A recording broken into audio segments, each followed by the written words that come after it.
I introduce to you Bertha, the best bike on the whole frickin' planet. She's a DR650 from 2003. She's got 93,000 Ks on the clock, and she's got a lot of stories to tell, and I wanted to share them with everybody. The story starts about a couple years back, and I was just starting my time in motorcycling.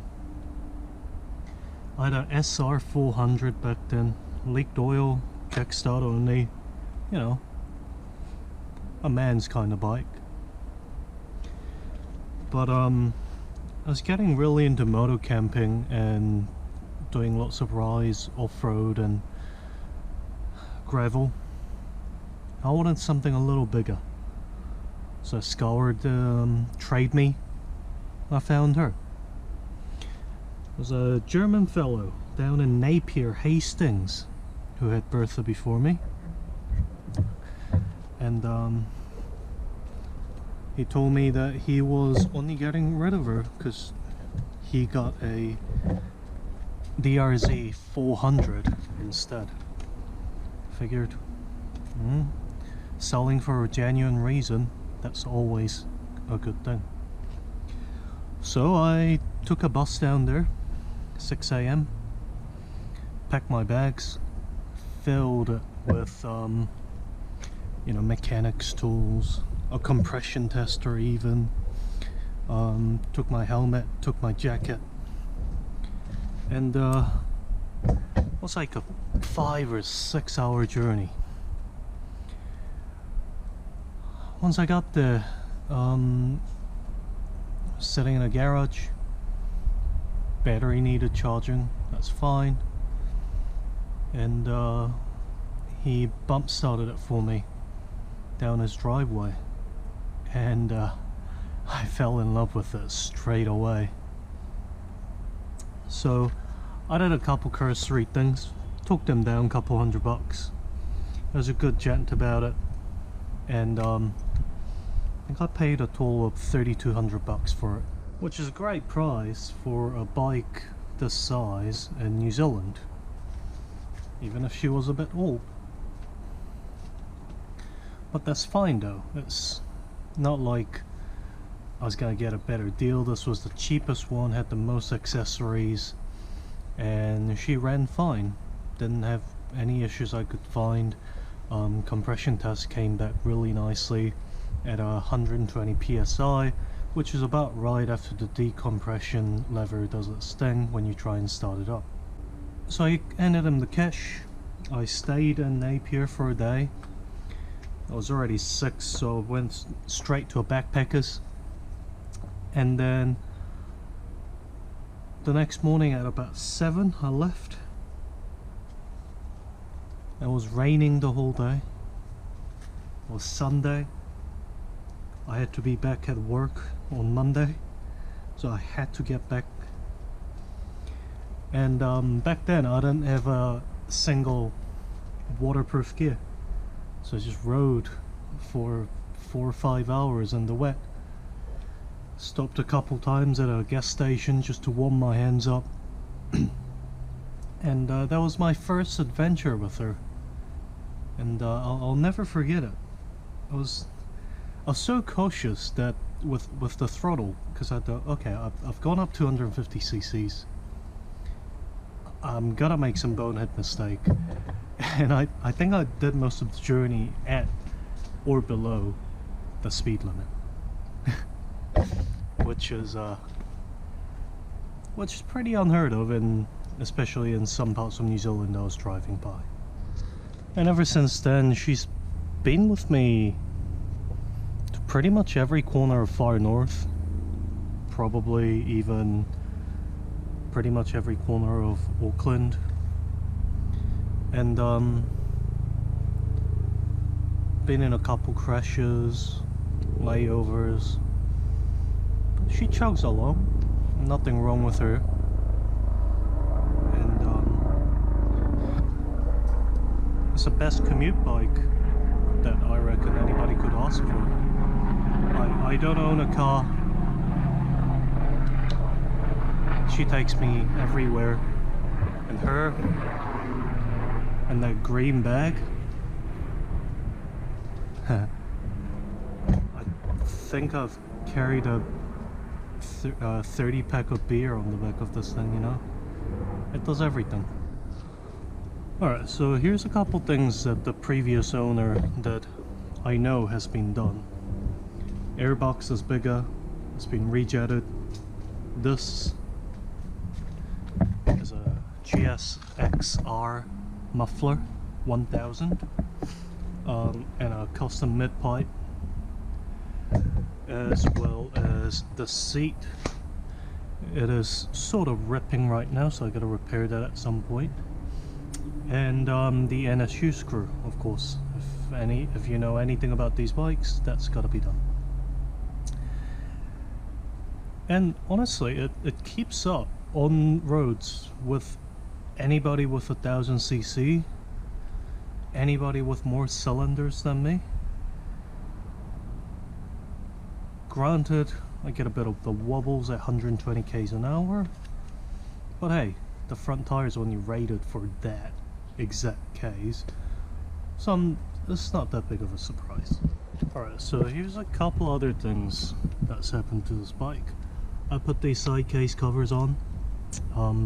They're nice. As you can see, I've misaligned this thing, and I haven't figured out how to undo that, so I've left it on as this. Hasn't caused any major problems. Good enough for me. The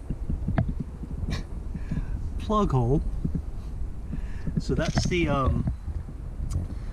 hex socket that you use to access the crankcase, to turn the engine over to find TDC for when you're doing your valve checks or valve adjustments. It's been stripped out completely. As you can see, I have made many attempts at drilling it out, putting a pin wrench on it. I've done a lot of things, and last time it was 2 hours of me doing things. Okay, I'm not gonna specify, it was mostly madness. I couldn't get it out, so I've given up on it. So for the last, I don't know, 30,000 k's or so, I put the engine in 5th gear,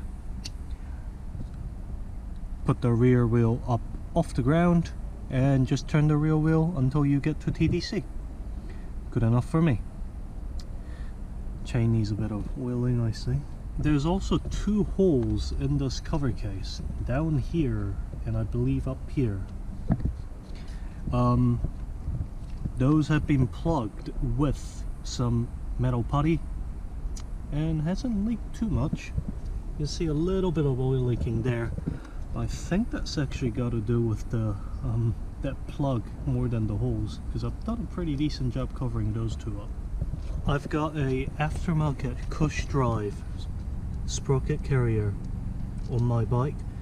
I noticed that recently one of the aftermarket makers have released a dual bearing setup, so I might actually shell out for it, but I've already paid a couple $100 for that. I'm not too sure if I want to spend more money on it just yet.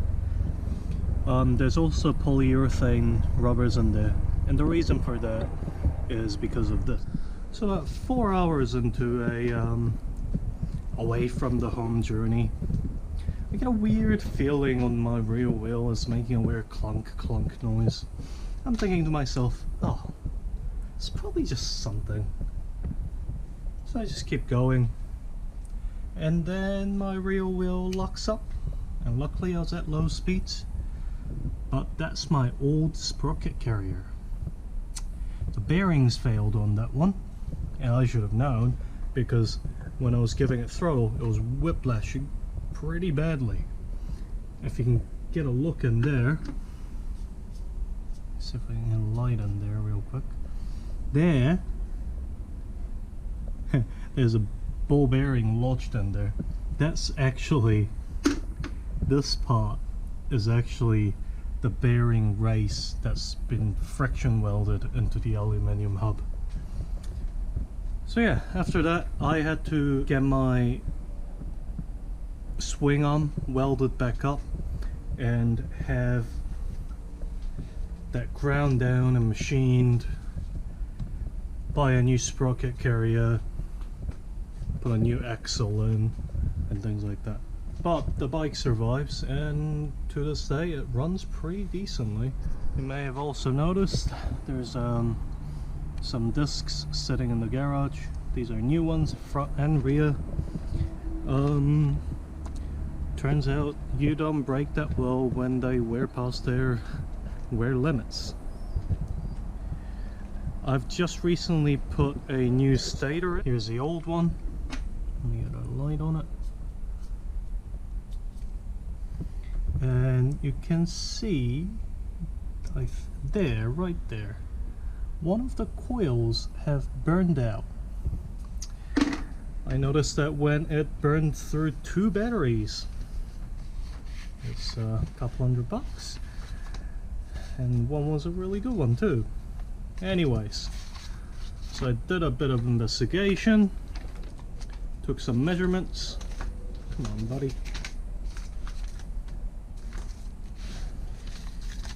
And it was only giving me 13.3 amps volts at full throttle, which is nothing. You want more than 14 ideally.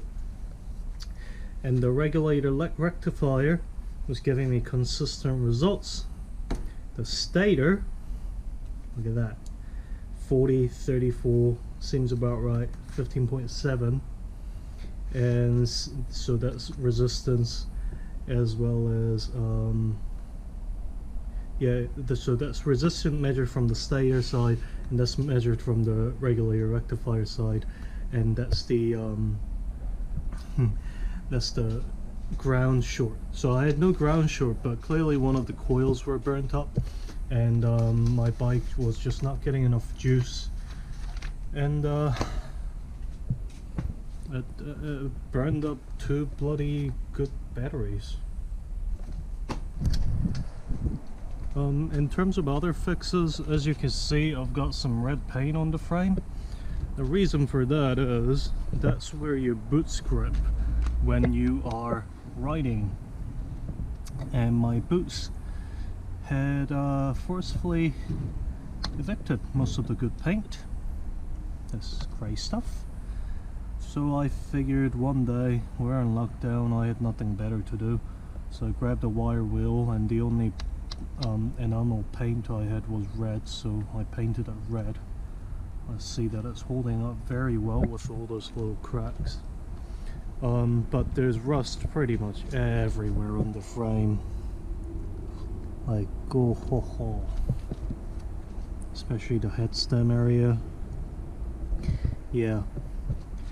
Whenever I got the tank and the chair off, I just give everything a spray with some silicone spray. And if I feel extra generous, I'll put a bit of a candle wax on it. Seems to be holding up.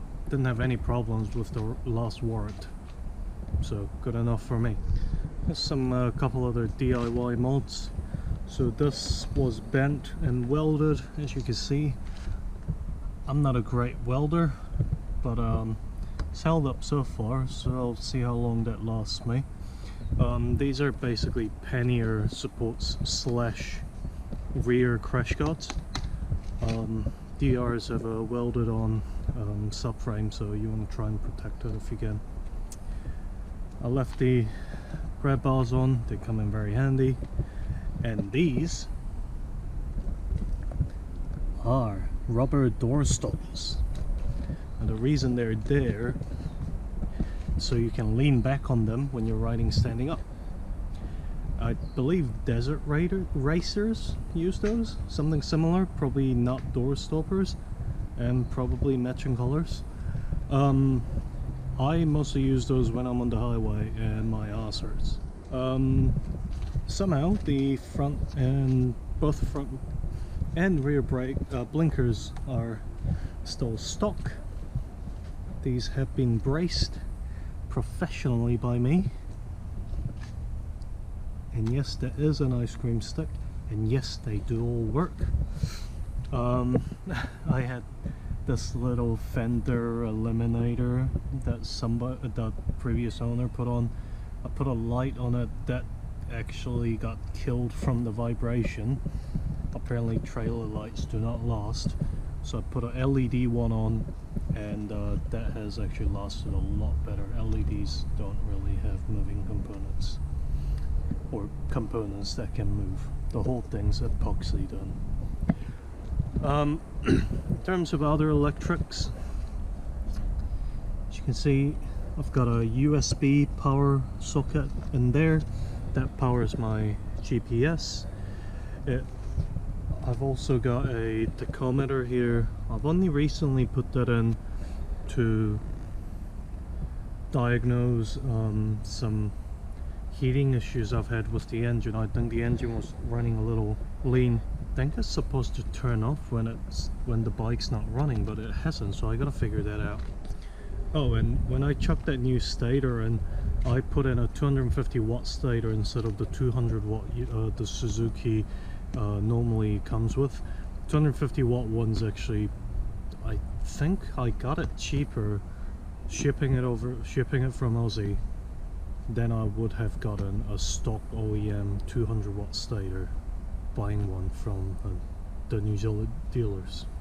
As you can see, I've got a nice windscreen. This is actually just a bit of roofing plastic, like the one up on my carport. I flattened out and shaped it. It actually worked great, kept the wind at about my chest area instead of on like my everywhere. But then I had the navigation down here, and I had to like look really down, like at the tank pretty much, to see the navigation. So I figured, okay, I want a nav bar. I would like one of those rally fairings, and people want like 2-3 grand for those. So I've got a mill, a lathe, and a very lazy prototyping shop. So I built these 2 clamps that go on the handlebars, goes into 90-degree angled aluminium section, goes up. Here's a 22mm solid section of aluminium to mimic the size of the handlebars, because all my mounts are that size. And there's my nav bar, actually solid enough for me to have pulled the bike up just by that bar alone at some point. And I needed a flat piece of plastic. I don't really know where to get one, so I just had this clipboard lying around my shop, so I drove 4 holes in it, slapped it on, and it works alright. Some people complain about the glare, but more visible is better, right? And originally, once I made that, I had this windbreaker taken off, but actually this, because my handlebar is bent pretty badly, this was actually deflecting wind at an angle, and it was making the bars jiggle very slightly, which was a little annoying. So I put this back on. It actually directed the wind well enough that I didn't need to take this off. This is all well and good. And at this height, I only get wind at about my eye level on my visor when I'm sitting down, which is perfect. Of course, no dual sports are complete without handguards. Mines are quite old, taken quite a bit of beating. This one, the hole doesn't even match up with the plastic anymore somehow. So, you know, there's that. As many other DR owners will know, this is where the original toolkit goes. I've made a longer one, much longer one. Some aluminium brackets, holes in them, filed it flat, put pipe clamps on it, pretty skookum. I've had an incident where this cap actually flew off, hit the car behind me, which was an unpleasant experience for both parties involved, because I lost my really nice, what do you call it? Fuel hose, my siphoning. So I've just hot glued a bit of rope on there. I don't think that's even rope. Either way, it's actually stayed on quite well. Other things I carry on the bike is this little molly bag, which I really like. This has a tube in it, plus the tire levers, plus a tire body, and I need to actually remember to put a little bottle of baby powder in there at some point. This is a collapsible bag, which I carry back here. That just sort of comes in handy at random times. It's perfect size for an oversized energy drink. So you slap one in there and tie it down with another cam strap over the top. It's decent enough till you get to a point where you kind of want to be drinking it instead. So here's a couple other things I carry with me pretty much at all times, especially when I go riding. This is a handheld navigation unit. This actually fits in here perfectly, even with the tacho in there. So this is a backup in case that fails. This does have backup battery power, but if my bike dies in the middle of the bumfuck nowhere, I want something that I can rely upon, and a phone is not good enough. This takes AA batteries. I can carry lots of AA batteries really easily. Okay, this also can connect to GLONASS, not just GPS, so it's got better tracking as well as topographic maps loaded onto it. I also carry a pad for the side stand, as well as this, which I won't tell you what's in it. And this bag is with me pretty much at all times when I go riding. And there's a couple things that I do keep in it. 30 meters of paracord, just in case. This is electrical supplies. Inside of it there is a jumper pack and jumper cables for the bike, which I can connect right to here, and that's a direct connection to the battery. Okay, so no Kickstarter means I need some sort of backup. This is a little trail side jack stand I made.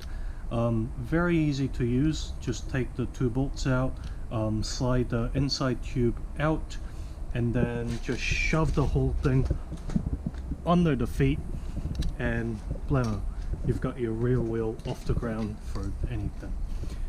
You can also put this up here with the bolt, and that will actually get the front wheel off the ground. You just need someone to hold onto the back so there's more weight on the rear. And also some cam straps, a multi-tool, just the usual, and of course a lot of receipts. I also carry this, but not all times. I don't carry it when I'm commuting. I don't carry it, well actually I'm trying to carry it more. The only reason I don't carry it when I'm commuting is if I'm commuting I'm pretty much within 10 minutes of a hospital at all times, so I'm not too worried. What this is, the top one is a small first aid kit. Also room in there for like jerkies and other snacks, you know, for riding. The bottom one is actually a trauma kit. It's got splints, a tourniquet, and things like that. Big gauzes, just in case. And this is actually a drop leg holster. I'll put it on my left hand side usually, so that those loops go through my belt. That loop at the bottom goes through around my leg, and I don't even know it's there the whole time I'm riding. I don't even think about it, but it's there if I need it. The reason I don't keep that on the bike, on the back, is because if I go off my bike and into a canyon somewhere, then I want first aid kit with me on person, not on the bike, where if the bike has stayed on top of the canyon instead of falling down with me, well shit. So did my first aid supply. Whoops, I'm bleeding profusely and I've got nothing I can do. So that stays on person all times, because first aid kits, GPS and emergency calls always stays on you, with you, okay, in person. That's the most important part. So yeah, my DR has the best story of any bike I know. Anyways, cool, thanks for watching. And yeah, there's so much more to this bike than just the things I've told you. These are signatures from the kids I've taught in the past, my friends. All these wiring I had to extend so it wouldn't chafe at full lock. The the repair to the tabs that hold on the chain guard. The bloody fine threaded bolts in there. You know, this bike is full of stories and memories, and it's the best bike in the universe for me. I'm sure you'll have your best bike in the universe too.